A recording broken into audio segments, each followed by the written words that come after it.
फवाद चौधरी साहब, सबसे पहले तो ये जो ऑपोजिशन ने मुजाहरों का ऐलान किया है, पीपल्स पार्टी अपने तौर पे कह रही है, पीडीएम भी, तो कोई आप लोगों के लिए परेशानी की बात है? क्योंकि आपको पता है अवाम के सेंटिमेंट्स तो हैं इस वक्त, इस तरह के परेशान तो हैं लोग।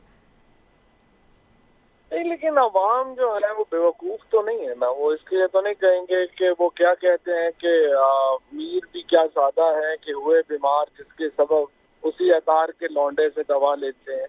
तो ये तो वही लौंडे हैं जिनकी वजह से आज मुल्क की हालत हुई है और महंगाई की जो इस वेव का सामना है। अगर आज से पहले 10 साल पहले इन्होंने अपनी मईशत की बुनियाद दुरुस्त रखी होती तो आज जाहिर है कि हमारे पास ये अपॉर्चुनिटी होती कि हम एक आलमी जो महंगाई का तूफान है उससे हम बच सकते हैं। अगर हम उसको गलत कर सकते हैं तो लोगों को बेवकूफ तो ना समझे। तो मेरा ये ख्याल है कि सही है, इनका चूरन जो है वो बिकने वाला नहीं है, अपनी मीडिया कंजम्पशन के लिए सही है, इससे ज्यादा इसकी कोई हैसियत और अहमियत नहीं। ठीक, लेकिन आप लोग क्या प्लान कर रहे हैं? जाहिर है बहरहाल अवाम पे बोझ तो है ना चौधरी साहब, महंगाई का। जाहिर है फ्यूल प्राइस बढ़ते हैं तो हर चीज़ महंगी होती है। चलिए फ्यूल प्राइस तो हम मान लेते हैं कि वो बाहर बढ़ते हैं तो आपको बढ़ाने पड़ते हैं, लेकिन उससे जो ओवरऑल इम्पैक्ट पैदा होता है हर चीज़ के ऊपर, उससे अवाम परेशान है। उसके लिए क्या फौरी तौर पर किया जा रहा है या कोई ऐसी पॉलिसीज़ हैं जिससे अवाम को रिलीफ मिले? देखिए, पहली बात तो यह है कि अभी भी इस रीजन में पाकिस्तान में पेट्रोल जो है वो सबसे कम है और इस तरह से गैस जो है वो हिंदुस्तान के मुकाबले में, बाकी मुल्कों के मुकाबले में, हमारे मुल्क की इस रीजन में वो भी हमारे यहाँ की कीमतें उसकी बड़ी कम है। और जहाँ तक इस बात का ताल्लुक है कि तमाम अवाम का, तो मेरा नहीं ख्याल कि तमाम तबकात इससे मुतासर नहीं है महंगाई से। मसलन अगर आप आज किसानों को देखें तो वो इस महंगाई से उस तरह से मुतासर नहीं है जिस तरह से अर्बन मिडिल क्लास उससे मुतासर है। जो तनख्वाहदार हमारा तबका है उसको बहुत महंगाई का सामना है और उसकी वजूहात हैं। लेकिन जो हमारे कई लोग हैं, जैसे जो कंस्ट्रक्शन इंडस्ट्री से वाबस्ता हमारे लोग थे, इसी तरह से टेक्सटाइल इंडस्ट्री जो है, इसी तरीके से जो हमारे फार्मर्स हैं, उनको महंगाई का इम्पैक्ट इस तरह नहीं है क्योंकि वहाँ आमदनियाँ बहुत बड़ी हैं। आप देखिए ना, 1100 अरब रुपया तो इजाफी सिर्फ हमारी एग्रीकल्चर सेक्टर में गया है। इसी तरीके से जो हमारी टेक्सटाइल इंडस्ट्री है उसमें 2023 तक हमारे पास कोई जगह नहीं है और ऑर्डर लेने की। इसी तरह से जो तामीरात है, सिर्फ पिछले एक साल में 600 अरब रुपए की इन्वेस्टमेंट जो है वो कंस्ट्रक्शन इंडस्ट्री में आई है। हाँ, ये जो तबका है जो हमारा तनख्वाहदार अर्बन मिडिल क्लास है उसके ऊपर, और ये बड़ा तबका है चौधरी साहब। अच्छा चौधरी साहब आज पहले तो बड़ा शुक्रिया, आपने टाइम दिया।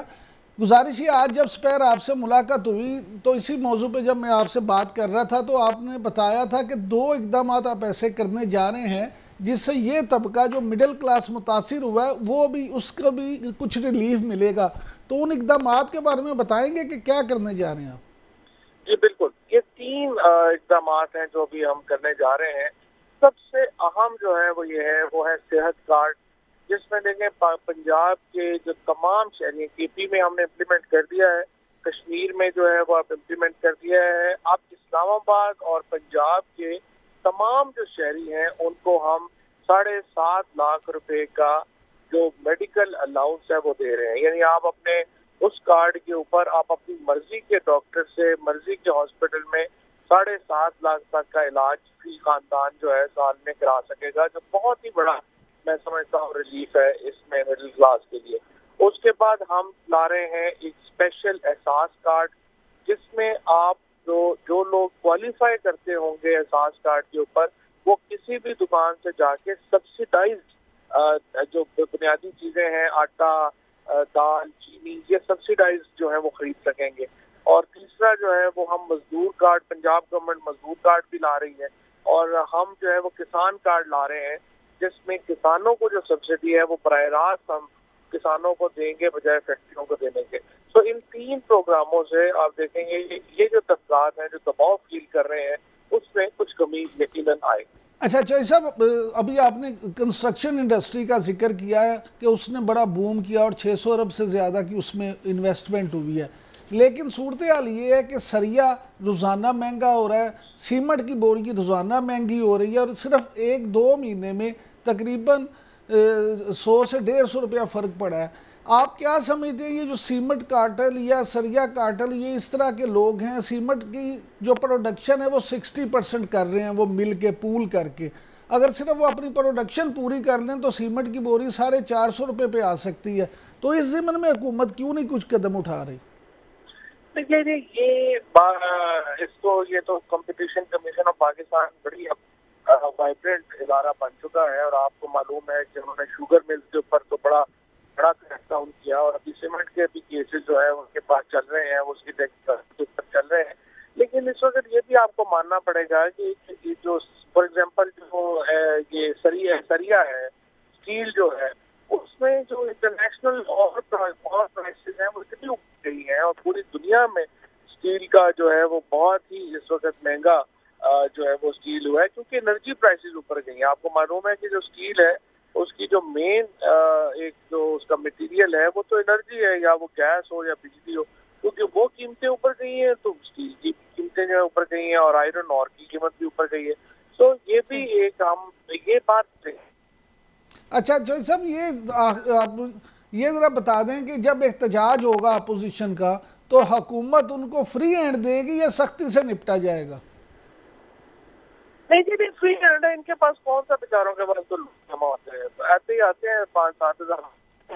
अच्छा, लेकिन चौधरी साहब ऑपोजिशन तो बड़ी आजकल खुश है, उनको लग रहा है कि आप शायद इदारों के साथ उस तरह कंफर्ट लेवल पे अब नहीं है, तो वो तो शायद इसलिए भी ज़्यादा थोड़े से एनर्जेटिक फील कर रहे हैं। तो क्या आप समझते हैं कि वो मामलात उधर भी फिट करने की कोशिश करेंगे अपने? लेकिन ये तो पाकिस्तान में रवाज तो है कि अपोजिशन यही करती है, लेकिन मेरे ख्याल में हमें तो इसको बदलने की जरूरत है। मैं तो आज फिर अपोजिशन को मैं समझता हूँ कि उनको चाहिए कि हमारे साथ बड़े रिफॉर्म्स का हिस्सा बने। आइए हम बैठ के इलेक्टोरल रिफॉर्म्स को आगे लेके चलते हैं, नैब के रिफॉर्म्स को आगे लेके चलते हैं, जुडिशियल रिफॉर्म्स लेके आते हैं। सो हमें अगर तो देखिए ना, ये सिलसिला चलता रहना है, उसका कोई फायदा तो है नहीं। आप जिस तरह से पहले आप लोग बात कर रहे थे कि अपोजिशन को अगर आप समझते हैं महंगाई है तो फिर ऑल्टरनेटिव भी पेश करें ना लोगों के सामने कि हुकूमत की यहाँ पे गलती है, इसको इस तरह से ठीक करना चाहिए, ये चीजें बेहतर करनी चाहिए। तो समझ तो आए ना कि कोई चीज का कोई एजेंडा है, ये सिर्फ नारे लगाने से क्या होगा। ठीक है, लास्टली चौधरी साहब जरा ऑर्डिनेंस पे भी बात कर ही दीजिए। बड़ी तनकीद हो रही है कि जनाब आपने तो बिल्कुल नैब को टूथलेस कर दिया है, ये कुछ भी नहीं कर सकती, कमज़ोर हो जाएगी इस ऑर्डिनेंस से। बहुत सारे लोगों को तो वैसे ही एनआरओ मिल जाता है। आपने देखा होगा जरदारी साहब ने तो दरख्वास्त भी कोर्ट में दायर कर दी थी कि जी इस ऑर्डिनेंस के बाद तो केस ही नहीं बनता उन पर, अगरचे वो मुस्तरद हो गई।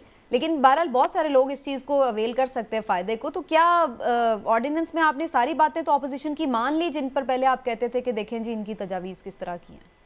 देखिए, अपोजिशन की जो बुनियादी बात थी ना जिसके ऊपर नहीं एग्रीमेंट हमारा, वो ये था कि अपोजिशन कह रही है कि अगर आपके अकाउंटों से अरबों रुपए निकले तो आपको साबित करना पड़ेगा कि वो फलां ठेके के नतीजे में या फलाने करप्शन ऑफेंस के नतीजे में पैसे उन्हें मिले हैं।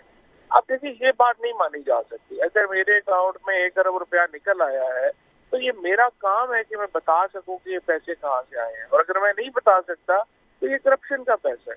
ये एक बुनियादी चीज है जिसके ऊपर अपोजिशन से हमारा खिलाफ हुआ है।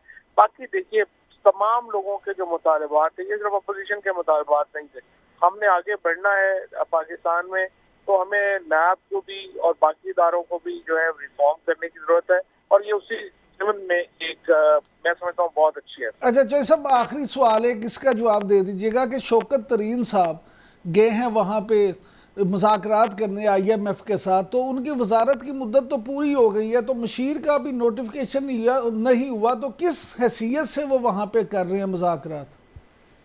नहीं, उनको हमने सेनेट का टिकट दे के जो है वो मशीर का एडवाइजर जो है वो तो कंटिन्यू करेंगे। वो अभी उस सिलसिले में तो हम वाज़ेह हैं कि वो अभी उसी तरीके से जो है वो कंटिन्यू करेंगे। उनका बाकायदा नोटिफिकेशन मुझे चेक करना पड़ेगा कि वो अभी हुआ है या नहीं हुआ।